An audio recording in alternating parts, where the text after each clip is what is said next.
زراعت کے میں خوش آمدید. شاہزیب جیلانی، وسعت اللہ خان اور زرار کھوڑو کا سلام قبول کیجیے. کرم ضلع میں پچھلے 6 روز سے قبائل کے درمیان تنازع جاری ہے. اس میں کئی لوگ اب تک مارے جا چکے ہیں. تازہ صورتحال کیا ہے ہم پروگرام میں وہاں سے اپڈیٹ لیں گے. اس کے علاوہ گوادر میں بھی پچھلے چند دنوں سے ایک احتجاج تھا، وہ پرتشدد ہو گیا. فوج کا کہنا ہے کہ مظاہرین نے اشتعال دلایا. مظاہرین کہہ رہے ہیں کہ ہم پر فائرنگ ہوئی. اس پر بھی نظر ڈالیں گے. لیکن آغاز کرتے ہیں آج کی ایک بڑی خبر سے جو اسلام آباد سے آئی، اور یہ ہے قصہ ان مذہبی گروہوں کا جو ہمارے ہاں بار بار دھرنے دیتے ہیں، فتوے دیتے ہیں، جلاؤ گھیراؤ کرتے ہیں، لیکن ان کے ساتھ ہم پتہ نہیں کیوں بہت ہی نرمی سے پیش ہوتے ہوئے آئے ہیں. ہم نے دیکھا کہ ایسے ہی ایک گروہ ہے تحریک لبیک، انہوں نے پچھلے دنوں چیف جسٹس آف پاکستان کو قتل کی دھمکی دی اور انہوں نے اس کے لیے ایک رقم بھی لگائی اور کہا کہ جو انہیں قتل کرے گا انہیں یہ انعام ملے گا. بظاہر اب یہ لگ رہا ہے کہ حکومت نے فیصلہ کیا ہے کہ اس طرح کی اب گنجائش نہیں ہے، اور ٹی ایل پی کے نائب امیر ہیں ظہیر الحسن شاہ، انہیں گرفتار کر لیا گیا ہے. ایک پولیس کیس رجسٹر ہوا ہے جس میں ان پر الزام ہے اور ان پہ فالوورز پر الزام ہے کہ انہوں نے دہشت گردی کہ وہ مرتکب ہوئے ہیں، مذہبی منافرت پھیلائی ہے، فساد پھیلایا ہے، عدلیہ پر دباؤ ڈالنے کی انہوں نے کوشش کی ہے. تو آج کم از کم 4 وفاقی وزراء نے اس پر کھل کر اپنا پوائنٹ آف ویو دیا اور انہوں نے کہا کہ اگر پاکستان نے آگے بڑھنا ہے تو اس فتنے فساد کی یہاں اب کوئی گنجائش نہیں.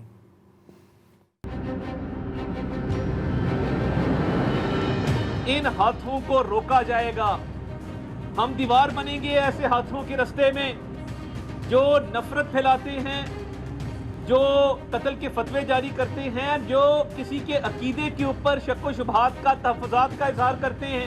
قاضی صاحب کو بڑی دیر سے ٹارگٹ کیا جا رہا ہے. سوشل میڈیا پہ عوام کو قتل پہ اکسانے کی کوشش کی جا رہی ہے. ریاست اس بات کی قطعی طور پہ اجازت نہیں دی جائے گی اور قانون اپنی پوری قوت کے ساتھ حرکت میں آئے گا. 1 کروڑ روپے کا انعام دوں گا. پاکستان کے آئین سے کھلی بغاوت ہے اور کسی مسلمان کو کسی جماعت سے اپنے عقیدہ ختم نبوت یا ناموس رسالت صلی اللہ علیہ وسلم کے لیے سرٹیفکیٹ لینے کی ضرورت نہیں ہے. گرفتاریاں بھی ہوں گی اور یہ زیرو ٹالرنس ہوگی اس پہ ریاست کی. ہمیں فخر ہے مسلمان ہونے پہ. ہمارے ہی دین نے ہمیں یہ سبق دیا ہے کہ کون سے کام ریاست کے کرنے والے ہیں اور کون سے کام افراد کے کرنے والے ہیں. تو وفاقی حکومت کا بظاہر ایک واضح سٹانس. ایک بار پھر تھوڑا سا ہنس لوں. ہنسنا چاہیں تو ہنس لیں کیونکہ یہ ہم نے پہلے بھی دیکھا ہے 3 بار. میں کیوں ہنسنا چاہ رہا ہوں؟ میں اس لیے ہنسنا چاہ رہا ہوں کہ یہ بیچارے جو وفاقی وزیر ہیں یہ وہی پرانی ویکیبلری جو ہے اس کو پالش کر کے ہر دفعہ آ جاتے ہیں. آج تو انہوں نے چیف جسٹس کے سر پہ انعام رکھا. اسی جماعت کے نائب امیر پیر افضل قادری نے اکتوبر 2018 میں جب آسیہ بی بی کو سپریم کورٹ نے بری کیا تو انہوں نے کہا کہ جو جج اس فیصلے پہ دستخط ہیں وہ سارے واجب القتل. 2018 میں تب بھی یہی ہوا تھا، آہنی ہاتھوں سے نمٹا جائے گا، اجازت نہیں دی جائے گی، یہ ہے وہ ہے. پھر اسی گروہ نے جو ہے وہ آپ کو یاد ہوگا کہ وہ فرانس میں توہین آمیز جو ایک سیکنڈ، اسی وقت یہ بھی کہا گیا تھا کہ فوج کو بھی اکسایا گیا تھا کہ آپ بغاوت کریں اگینسٹ اس وقت کے جو تھے chief of army staff Qamar Bajwa صاحب، اور کہا تھا کہ وہ غیر مسلمان نہیں. ہاں یہ بھی کہا. یہ بھی ہے. بہت کچھ ہوا ہے، بندہ بھول جاتا. اچھا، پھر اس طرح کی جو چیزیں تھیں جیسے توہین آمیز کارٹونوں کی اشاعت پہ انہوں نے کہا کہ جی فرانس سے تعلقات منقطع کیے جائیں. پرتشدد جب ہو گیا یہ سلسلہ تو ان جھڑپوں میں 4 پولیس اہلکار اس وقت شہید ہوئے تھے. 12 کو ایک تھانے سے اٹھایا گیا. ایک ڈی ایس پی پہ ٹھیک ٹھاک قسم کا ٹارچر کیا گیا. اس کے بعد ظاہر ہے کہ اس وقت کی جو حکومت تھی خان صاحب کی، اس نے 15 اپریل 2021 کو اس کو پارٹی کو کالعدم قرار دے دیا. لیکن اس کے ٹھیک 7 مہینے بعد پھر جب ہنگامہ آرائی ہوئی تو اس پارٹی پہ سے پابندی اٹھا لی گئی اور ایک ہفتے بعد ان کے جو دوسرے امیر تھے سعد رضوی صاحب ان کو بھی رہا کر دیا گیا. ایک تحریری وہ سلسلہ ہوا. یہ ساری چیزیں جو ہیں وہ ہوتی آئی ہیں. کئی مثالیں ہیں لیکن چونکہ ہمارے ساتھ سبق سید صاحب جو ہیں سینئر تجزیہ کار موجود ہیں جو پولیٹیکل ریلیجیس پارٹیز پہ لکھتے بھی رہتے ہیں اور ان سے گفتگو شنید اور روابط جو ہیں ان کے تحت جو ہے وہ انالیسس بھی کرتے رہتے ہیں. تو بھائی صاحب یہ تو کوئی نیا واقعہ نہیں ہے جو اب اس دفعہ ہوا ہے. بالکل وسو صاحب بہت شکریہ آپ کا. اور نیا واقعہ بھی نہیں ہے. اور جس طرح آپ ہنس رہے تھے تو مجھے بھی ہنسی آ رہی تھی اور منسٹرز کے بیانات سننے کے بعد ایسا ہی لگ رہا تھا کہ جیسے ڈرائنگ روم میں دوست احباب شام کو گپ شپ لگاتے ہوئے کچھ لطیفے سناتے ہیں ایسے ہی لگ رہا تھا مجھے. سیم جو آپ نے 2021 کا واقعہ بیان کیا اور اس وقت جو وفاقی وزراء تھے وہ سارے اسی طرح ٹی وی اسکرین پر آئے تھے, بڑے سخت قسم کی ٹویٹ کیے تھے, پابندی لگی تھی. انہوں نے کہا یہ آخری ٹائم ہے, اب کسی صورت میں برداشت نہیں کیا جائے گا. پھر ہم دیکھ رہے تھے کہ رات کو آدھی رات تک سحری تک وہی جیلوں میں جا کے مذاکرات کر رہے تھے. یعنی وہ جیل میں گرفتار تھے, گرفتار لوگوں سے جیل میں جا کے مذاکرات ہو رہے تھے. تو اس میں بنیادی بات یہ ہے کہ ابھی بھی آپ نے دیکھا کہ اطاعت آرڈر صاحب علماء کے ساتھ بات چیت کر رہے تھے. ان میں سے کسی عالم کو آپ نہیں جانتے ہوں گے. پاکستان کے مرکزی علماء کہاں ہیں؟ وہ کہاں ہیں جنہوں نے پیغام پاکستان پر دستخط کیے ہوئے ہیں؟ وہ کہاں ہیں جنہوں نے نیشنل الیکشن پلان کے وقت آپ نے پاکستان میں بڑے بڑے ادارے بنائے تھے اور کہا تھا کہ آئندہ پاکستان میں عسکریت پسندی نہیں ہوگی؟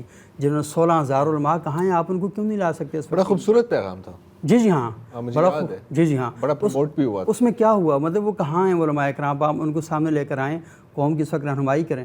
یعنی جو شخص کھڑا ہوتا ہے, اور صرف یہ معاملہ یہاں تک محدود نہیں ہے, یہ ایک طرف تو ریاست اور ریاست کے اداروں کے خلاف سارا کچھ ہو رہا ہے, اور دوسری جانب پاکستان کے اندر ایک بڑی خوفناک قسم کی سیکٹیرین ڈیوائڈ جو ہے وہ پروموٹ ہو رہی ہے. اور صرف سیکٹیرین ڈیوائڈ نہیں, یہ سیکٹ ود ان سیکٹ ایک اور بہت بڑا جو المیہ ہے پرابلم جو ہے وہ وہاں پہ کھڑا ہو رہا ہے. اور ہم نے دیکھا کہ کئی مقامات پر ایسا ہوا کہ تحریک لبیک پاکستان کے لوگوں نے سٹیج سے اپنے ہی مسلک اور اپنے ہی مکتب فکر کے علماء کرام کو گریبانوں سے پکڑ کر گھسیٹ کے نکال دیا وہاں سے. ابھی حال میں بھی تو ہوا تھا نا کئی بار, کئی ایسے واقعات داتا دربار کے ساتھ. جی جی ان کے ساتھ ہوا. داتا دربار کے جو پروگرام تھا وہاں پر یہ ساری صورتحال ہوئی.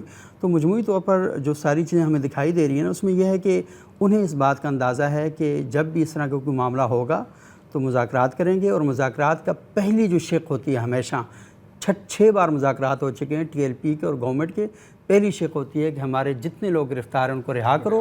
دوسرا یہ شق ہوتی ہے کہ جتنے مقدمات درج کیے گئے ان سارے مقدمات کو ختم کیا جائے.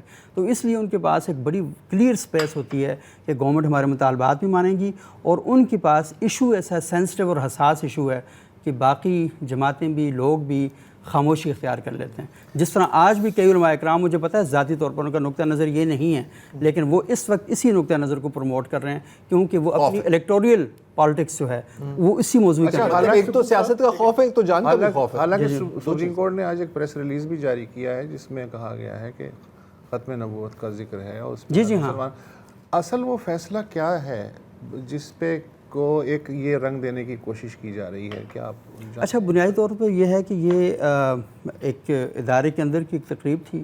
اس تقریب میں ایک صاحب اپنا لوگوں کے اندر جو بچے تھے ان کے اندر قرآن کی تقسیم کر رہے تھے.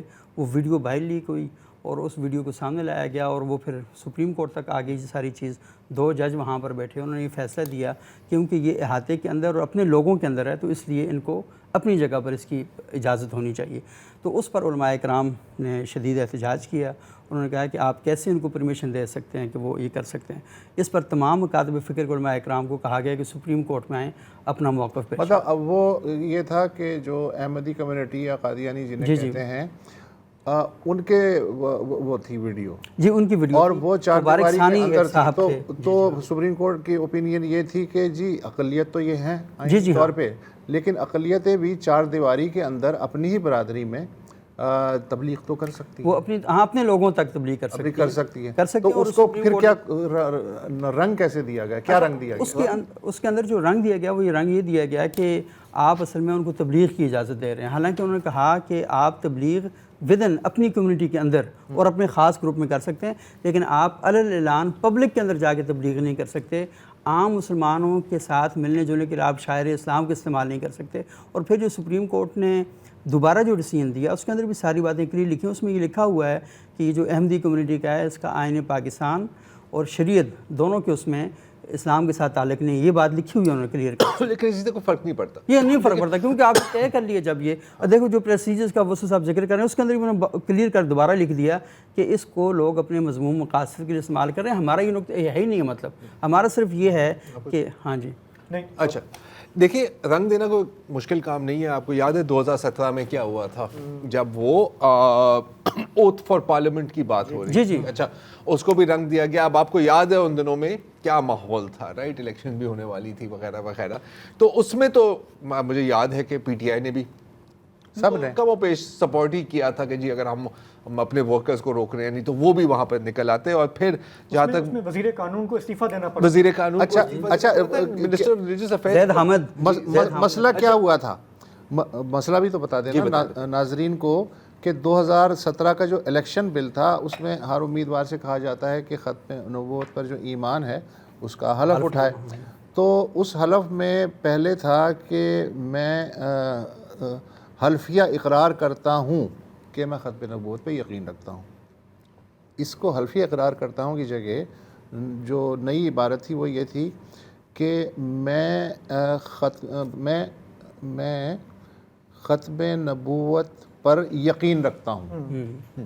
اس پر الفاظ کا تھوڑا سا اس سے یہ نکالا گیا کہ گویا یہ جو حلف ہے یہ تبدیل کر دیا گیا ہے اور اس سے جو پورا حلف ہے وہ کمزور ہو گیا ہے اور احمدیوں قادیانیوں کو ایک راستہ مل گیا ہے. مطلب یہ یہاں سے پیٹرن تو بہت کلیئر ہے نا. آپ ایک نان ایشو ٹائپ چیز کو آپ ایشو بنائیں, آپ روڈوں پر نکلیں, آپ کی جو پولیٹیکل گراف ہے وہ اوپر جاتا ہے, لوگ آپ کی طرف متاثر بھی ہوتے ہیں, متوجہ بھی ہوتے ہیں, ایک بہت بڑی بات ہوتی ہے نا. جیسے کہ یہ 2017 میں ہوا, اس کا نتیجہ کیا تھا ہم نے سب دیکھا ہے کہ آپ ہمارے ساتھ نہیں ہیں, پیسے بھی بانٹے گئے, سب کچھ ہوا, P M L N government pressure میں آئی اور پھر ظاہر ہے اس کے بعد 2018 کے انتخابات ہوئے. پھر اس میں لانچ کیا گیا اس پر بھی ہم اچھا ان کے الیکٹرل پالیٹکس پر بھی ہم آتے ہیں. لیکن ضرور ایک چیز چھوٹی سی بڑی امپورٹنٹ ہے کہ 2018 کے الیکشن سے پہلے جو کچھ ہوا, نواز شریف صاحب کو جوتا مارا گیا, احسن اقبال کو گولی ماری گئی, نارووال مرڈر ہوئے سر, 20 سے زیادہ مرڈر ہوئے جو لوگ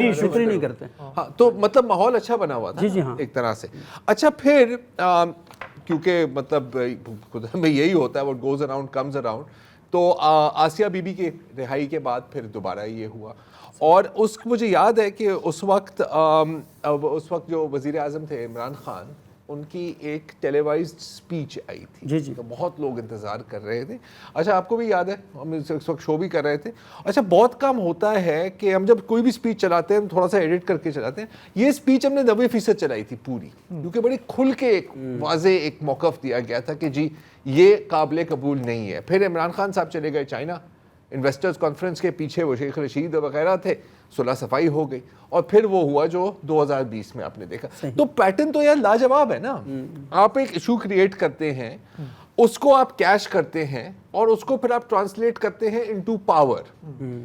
تو آپ کا ایک سوال تھا الیکٹرل ان کی جو پالیٹکس ہے شاید اس کے بارے میں آپ. نہیں, میں صرف اس پہ بھی میں آتا ہوں, لیکن میں یہ جاننا چاہ رہا تھا کہ جیسے ہمارے یہاں جو سینسزم ہے, جیسے آپ نے کہا کہ آج ہم نے بیان سنے ہیں وفاقی وزراء کے اور ہنسی آ رہی ہے اس پہ, لیکن مجھے یہ بھی یاد ہے کہ جب ایک دفعہ ہماری ریاست نے فیصلہ کر لیا ان کو بین کرنے کا, کوئی چوں بھی نہیں ہوئی تھی.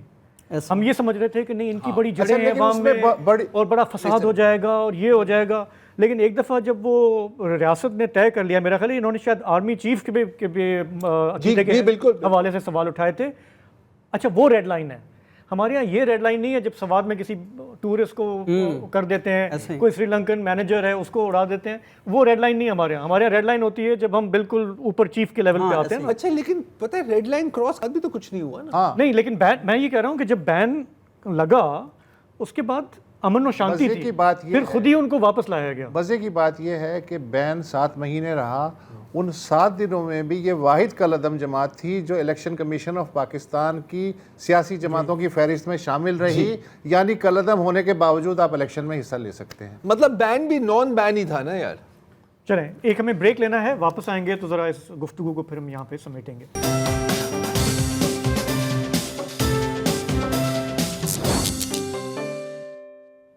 جی تو ہم بات کر رہے ہیں ملک میں مذہب کے نام پر سیاست کی.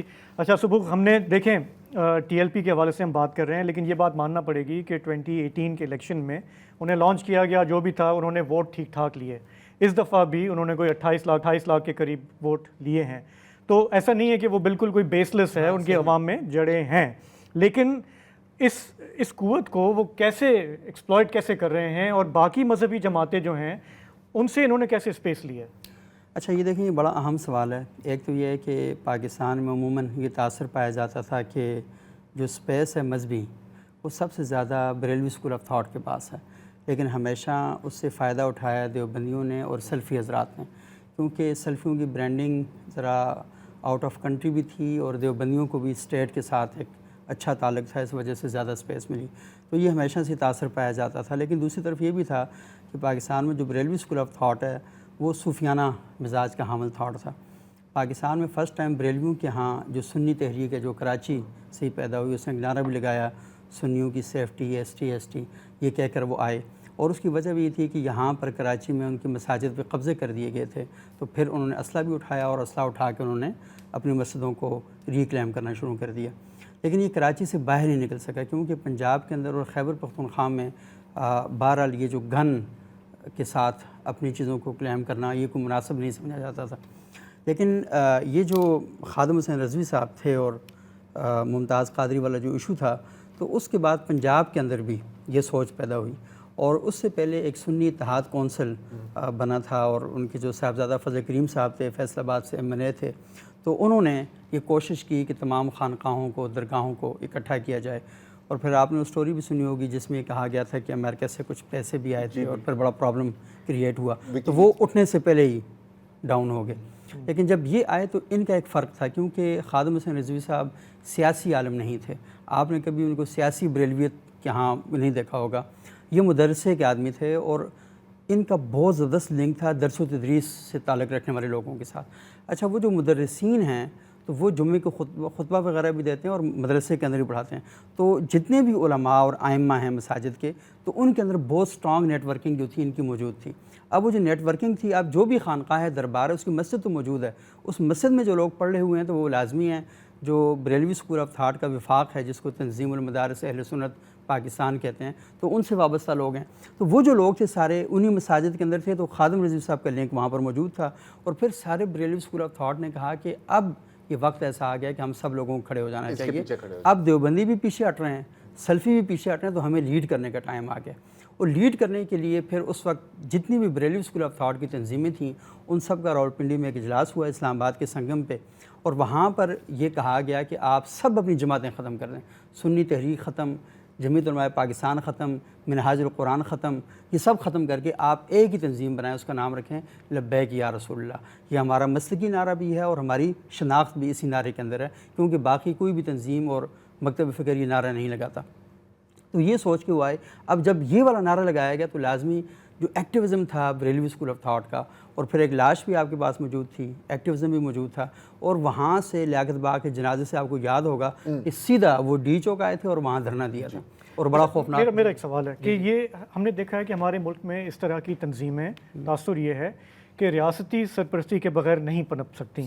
اگر ایسا ہے، اب تک اس نے کیا سرو کیا ہے، کون سا پرپس سرو کیا ہے جس سے ہماری کوئی ملک کی کوئی خدمت ہوئی ہو یا کسی کا کوئی فائدہ ہو؟ کسی کی بھی کوئی خدمت. ہاں ابھی تھوڑی دیر پہلے آپ خود ہی ذکر کر رہے تھے کہ 2017 کا جو دھرنا تھا اس کے نتیجے میں آپ کو پتہ ہے پوری حکومت ایک در سے ہل گئی تھی، اور آپ کی حکومت کا وزیر قانون فارغ کر دیا گیا، اور بڑے ایشو تھے. اور ایک پریشر گروپ کے طور پر آپ کو تو مذہبی جماعتیں ہمیشہ پریشر گروپ کا ہی رول پلے کرتی ہیں. جماعت اسلامی ہو، جمعیت علماء اسلام ہو، وہ خیر تھوڑا سا حصہ بھی لیتی ہے، لیکن TLP ایک بڑا سٹرانگ پریشر گروپ کے طور پر آیا ہے. اور اتنا سٹرانگ پریشر گروپ تھا کہ باقی جو پاکستان کی انتہا پسند جماعتیں تھیں انہیں بھی خادم رضوی کی قبر پہ جانا پڑا.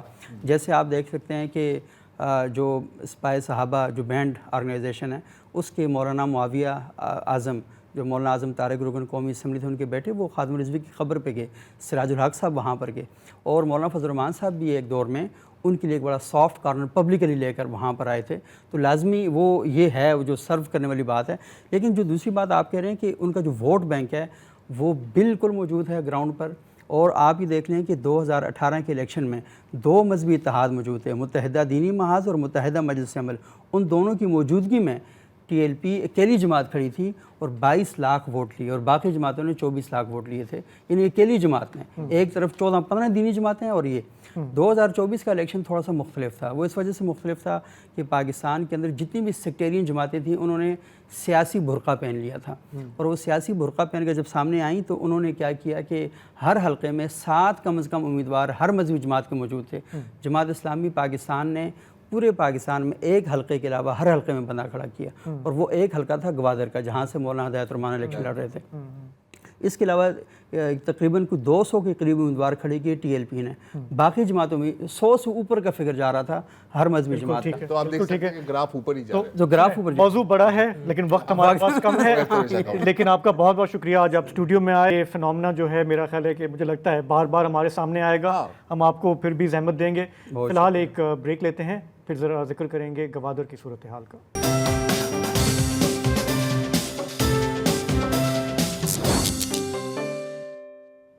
Welcome back. گوادر کے میرین ڈرائیو پہ اس وقت بلوچ یکجہتی کمیٹی کا دھرنا جاری ہے۔ گزشتہ 48 گھنٹوں میں صوبے بھر میں 3 اموات اور متعدد کے زخمی ہونے کی اطلاعات گردش میں ہیں۔ آئی ایس پی آر کا آج جو پریس ریلیز آیا ہے اس کے مطابق گوادر میں ایک پرتشدد ہجوم نے سیکیورٹی ڈیوٹی پہ مامور ایک سپاہی شیر بلوچ کو شہید کر دیا، جبکہ 16 دیگر اہلکار زخمی ہوئے۔ آئی ایس پی آر کا کہنا ہے کہ ہمدردیاں حاصل کرنے کے لیے سوشل میڈیا پر جعلی ویڈیوز پھیلائی جا رہی ہیں۔ بلوچستان یکجہتی کمیٹی نے گزشتہ ہفتے گوادر میں بلوچ قومی اجتماع منعقد کرنے کا اعلان کیا تھا۔ حکومت نے لوگوں کو اس اجتماع میں شرکت سے روکنے کے لیے کوئٹہ سمیت مختلف شاہراہوں پہ رکاوٹیں کھڑی کیں، اور حکومت یہ کہتی ہے کہ یہ اقدامات عوامی تحفظ کو یقینی بنانے کے لیے کیے گئے تھے۔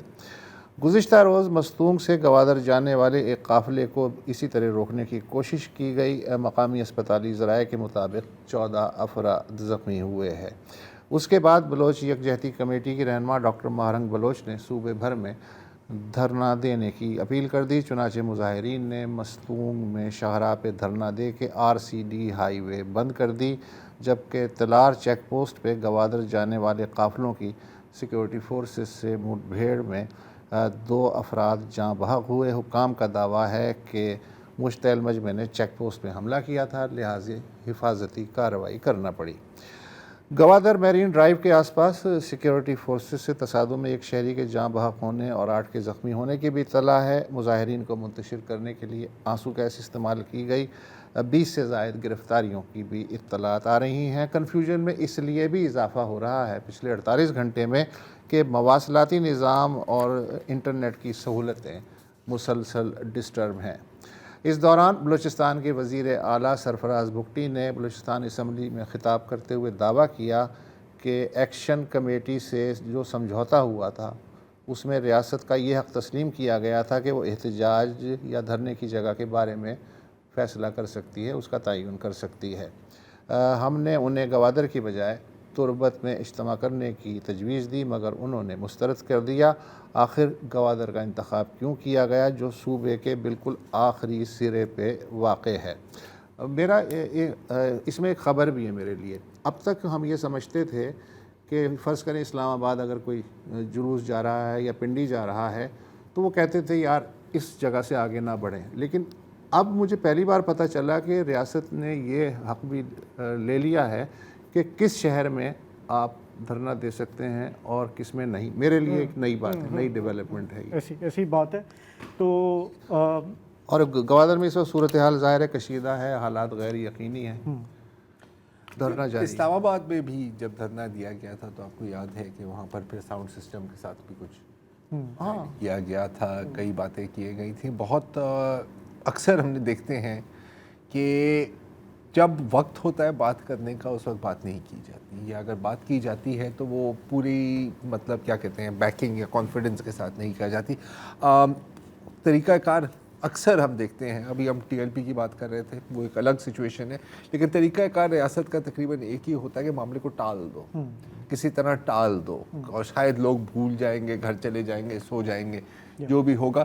لیکن بہت کم ہم نے دیکھا ہے کہ معاملہ واقعی ٹلتا ہے. یوزولی کیا ہوتا ہے کہ وہ چیز بڑھتی جاتی ہے. اب جیسے اگر آپ دیکھیں کہ اسلام آباد میں کتنے لوگ آئے تھے, مانا کہ وہ دور ہے, بلوچستان سے دور ہے, یہاں پر آپ ہجوم دیکھیں, یہاں پہ سوشل میڈیا پہ جو ویڈیوز چل رہی ہیں ڈاکٹر مہرنگ بلوچ کی, اور وہاں پہ خواتین ہیں, وہاں پہ بہت سارے لوگ, اتنا بڑا اجتماع ہے وہاں پہ.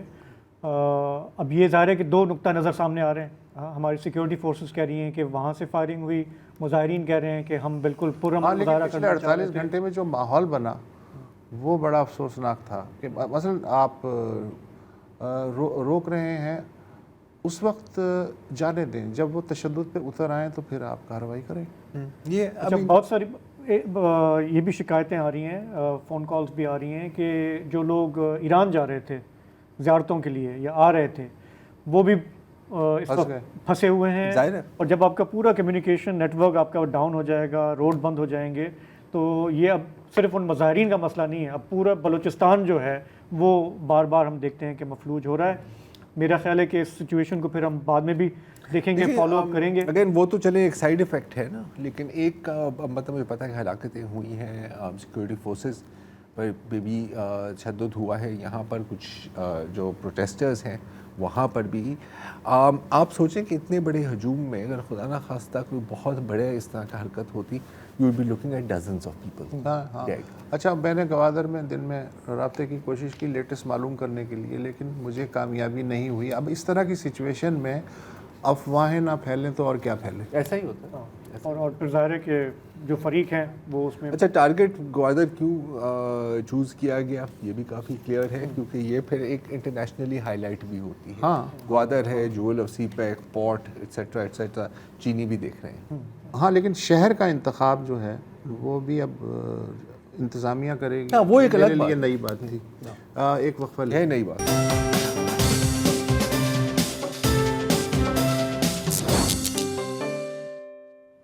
اب ہم بات کرتے ہیں خیبر پختونخوا کے ضلع کرم کی, جہاں پچھلے 6 دنوں میں 49 لوگ جہاں بحق ہوئے ہیں اور تقریباً 200 زخمی ایک قبائلی جنگ کے نتیجے میں. میں جنگ کا لفظ اس لیے استعمال کر رہا ہوں کیونکہ وہاں پر مورٹرز استعمال کیے جا رہے ہیں, mortar shells, rocket launchers, heavy machine guns اور دنیا جہان کا جدید اسلحہ. ایک لحاظ سے یہ قبائلی جنگ ہے, ایک لحاظ سے اس میں فرقہ وارانہ بھی ایک ٹچ آتی ہے, اور بنیادی مسئلہ ہے زمین کا تنازع, اور یہ دہائیوں سے چل رہا ہے. کبھی جنگ ہوتی ہے, کبھی جنگ بندی ہوتی ہے, لیکن کبھی کوئی مستقل حل نہیں دیکھنے کو ملتا, اور کرم کی جو عوام ہے وہ ان صورتحال سے تنگ آ گئی ہے. سنیے. ضلع کرم میں اس ٹائم پہ جو لوگوں کے مسائل ہیں, سب سے پہلا مسئلہ جو ہے وہ راستہ اس ٹائم پہ بالکل بند ہے. لوگ KPK سے پنجاب نہیں آ سکتے, بلکہ اپنے جو مین کیپٹل ہے پشاور وہاں نہیں آ سکتے. دوسرا یہ کہ وہاں کے جو لوگ ہیں, بچے ہیں, عورتیں ہیں, وہ بالکل بارود کی جو آوازیں ہیں یا جو میزائل کی آوازیں ہیں ان کی دندناہٹ سے وہ اس ٹائم پہ بہت پریشان ہیں. اور وہاں کی جو طبی حالات ہیں, اگر میں کہوں کہ میڈیسن سے ریلیٹڈ یا میڈیکل سے ریلیٹڈ کے جو حالات ہیں وہ بھی بالکل ناقص ہیں. تو سب سے پہلے جو مین مسئلہ ہے وہ ہے ان زخمیوں کا جو اس ٹائم پہ ہاسپٹل میں, اور ان کو پراپر طبی امداد نہیں دی جا رہی. ہمارے علاقے میں جتنے بھی تنازعات یا جتنے بھی فسادات یا لڑائی ہو جاتی ہے وہ ہمیشہ زمینی تنازعات کی وجہ سے ہوتے ہیں. حکومت سے یہ مطالبہ کرتے ہیں کہ جن جن تنازعات کے لیے آپ یہ کمیشن بنائے ہیں اس کو کمیشن کے تھرو حل کریں, اور جو تنازعات اور روایات سے اور جرگے سے حل ہوتے ہیں اس کو آپ خود آن کریں. آپ کسی بھی تنازع کو جرگ کے حوالے نہ کریں, کیونکہ جرگ کی ہمیشہ جرگے میں جو فیصلے ہوتے وہ آپ پھر امپلیمنٹ نہیں کرتے, اور امپلیمنٹ نہیں کرنے کی وجہ سے علاقے میں پھر مسئلے وہ پیدا ہوتے. تو آپ جب تنازع کو خود حکومت آن کرتی ہے, عدالت کے تھرو فیصلہ ہوتا ہے, تو فریق کو لڑنے کے لیے وہ صورت ہوتا ہے وہ ختم ہو جاتا ہے. کرم ایجنسی میں جوائن کر رہے ہیں جاوید حسین صاحب, ڈان کے نمائندے پرچنار میں. جاوید صاحب, کئی بار اسی مسئلے پر بات کی ہے آپ کے ساتھ, اس بار کیا آپ کو لگ رہا ہے کہ وہی سینیپلاس سے علاج کرنے کی کوشش کی جائے گی یا کوئی مستقل حل ڈھونڈا جائے گا جیسے لوگوں کا مطالبہ ہے؟ جی زرار صاحب, لوگ بہت زیادہ مایوس ہو گئے ہیں کرم ایجنسی سے. اب ضلع کرم تک کا جو سفر ہے وہ بالکل اس میں کوئی چینج نظر نہیں آ رہا ہے. آج بھی جو سول سوسائٹی کے رہنما ہیں محمود جان توری، اس کا کہنا تھا کہ زمینی تنازعات تو ہر جگہ ہوتے ہیں، مگر ضلع کرم میں اس قسم کے فسادات کا سر اٹھانا حکومت کی نااہلی کے باعث پیش آتی ہے، کیونکہ زرار صاحب جب جرگے ایک مسئلے کو حل کر دیتے ہیں تو امپلیمنٹیشن کرنا حکومت کی ذمہ داری بنتی ہے، جبکہ یہاں حکومت خاموش تماشائی کا کردار ادا کرتی ہے، جس کے باعث یہ فسادات سامنے آتے ہیں۔ تو اس بار اس وقت کیا پوزیشن ہے؟ اب جب میں نے آپ سے پچھلی دفعہ بات کی تو 49 لوگ جہاں بحق ہو گئے تھے، تقریباً 200 شاید زخمی ہیں، ابھی کوئی امکان ہے جنگ بندی کا؟ کیونکہ اب جرگے اور صلح کی تو بات ہے نا، ابھی تو پہلے تو سب سے پہلے تو ہمیں جنگ بندی کی بات کرنی ہے۔ زرار صاحب گزشتہ روز ڈپٹی کمشنر کرم جاوید اللہ مسعود نے یہ بتایا کہ ہم نے جنگ بندی کروائی ہے، لیکن اس کے باوجود بلیش خیل اور خارکلی کے مابین بہت تیز خونریز جھڑپ ہوئی، جس کے نتیجے میں تقریباً 8 لوگ جاں بحق ہو گئے۔ آج دوبارہ ضلع انتظامیہ یہ دعویٰ کر رہی ہے کہ ہم نے سیز فائر کر دیا ہے اور فورسز کو مورچوں پر۔ اچھا جاوید، مجھے صرف ایک نفسیات کے بارے میں سوال کرنا ہے کہ جب میں سن 80 سے یہ دیکھ رہا ہوں، ظاہر ہے اس سے پہلے سے ہے، سنا ہے 60s سے یہی جھگڑا چل رہا ہے، جب تک میرا بندہ گرا ہے میں اس کا بدلہ نہ لے لوں میں چین سے نہیں بیٹھوں گا، پھر اس کا بندہ گرے گا وہ بدلہ نہیں لے لے گا وہ چین سے نہیں بیٹھے گا۔ جب تک یہ سلسلہ چل رہا ہے کیسے امن ممکن ہو سکتا ہے اس علاقے میں؟ خان صاحب، وہ پشتون ولی جو آپ نے 70-80 کی دہائی میں دیکھے تھے وہ بالکل ختم ہو گئی ہے۔ جو افسوسناک بات یہ ہے کہ ایمبولینسز کے فوٹیج آپ کی اسکرین پہ ہے، وہ ذرا دیکھ لے کہ کرم میں جو شدید زخمی وہ تھے ان کو آج پشاور لے کے جا رہے تھے ایمبولینس، لیکن ہنگو کے لوگ بھی اس جنگ میں وہ ہو گئے۔ ہنگو کے لوگوں نے پتھر مار کے اور ان گاڑیوں کو دوبارہ واپس کر دیا۔ تو جو پشتون ولی اور خیبر پختونخوا کے بارے میں یہ مشہور ہے کہ یہاں پر روایات ہے، وہ ختم ہو رہے ہیں، سب کچھ ایک دوسرے کے دشمن بنے ہوئے۔ آپ بالکل صحیح کہہ رہے ہیں کہ جب ایک کا گرے گا تو دوسرا بدلہ لے گا، وہی سسٹم ابھی تک جاری ہے۔ اچھا جاوید، اب جو بنیادی مسئلہ ہے، اب ظاہر ہے کہ یہ بات وہاں سے بہت آگے نکل گئی ہے، لیکن بنیادی مسئلہ ہے کیا؟ یہ زمین کا تنازع ہے کیا وہاں پہ؟ بنیادی مسئلہ ہے خان صاحب کہ امپلیمنٹیشن نہیں ہو رہا ہے۔ جرگہ ایک چھوٹے سے زمین کا فیصلہ کر لیتا ہے، لیکن انتظامیہ یا پولیس اس پہ کوئی حرکت نہیں کرتی کہ یہ مسئلہ بھی اس طرح پیش آیا، فیصلہ ہوا، اس پہ باقاعدہ سگنیچر ہوئے، اس کے بعد ایک فریق کہتا ہے کہ میں نہیں مانتا اور دوسری فریق کے حق میں فیصلہ آتا ہے تو جو پہلا فریق ہے وہ بندوق اٹھاتا ہے، تو اس سے پورے علاقے میں فرقہ وارانہ فسادات وہ شروع ہو جاتے ہیں۔ بہت زمین کا تنازع ہے جسے فرقہ واریت کا نام دیا جاتا ہے۔ اس کا فرقہ جو ایک چیز جب کینسر ہے نا سر، تو پھر آپ کو پتہ ہے وہ ہر آپ کے جسم کے اعضے میں پھیل جاتا ہے نا۔ اور جہاں تک پولیس کی بات کی، اب وقت میرے پاس کم تھا، میں یہ پوچھنا چاہ رہا ہوں کہ جب اس طرح کی صورتحال ہے، جب دونوں فریقوں کے پاس ہیوی مشین گنز ہیں، راکٹ لانچرز ہیں، مورٹرز ہیں، پولیس میں حکومت کے پاس تو بیچاری کا جتنا اسلحہ ہے اس میں وہ کہاں سے عمل درآمد کرے گی جو بھی فیصلہ ہو؟ یہ بھی تو سوال ہے۔ چلیں آج کے پروگرام میں بس اتنا ہی، ہمیں یہیں پہ اجازت دیجیے، کل آپ سے پھر ملاقات ہوگی۔ خدا حافظ، شب بخیر۔